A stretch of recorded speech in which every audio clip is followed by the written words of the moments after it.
মানে যিজনৰ গাড়ী হয় সেইজন মোৰ নিজৰ ডাঙৰ ভাই হয় মানে তেওঁ প্ৰতিদিনে ল'ৰা ছোৱালীগুলো স্কুলতে তেওঁ মাষ্টাৰ হয় তেওঁ প্ৰতিদিনে যাই থাকে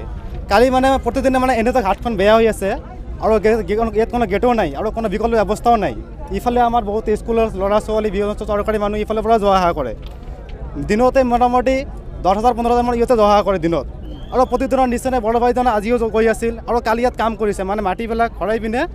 মানে শিল কম আছিল তাত মানে শিল বিজি দিছে আৰু দিয়াৰ পিছত কালি মানে ৰাস্তাখন আৰু বেয়া হৈ আছে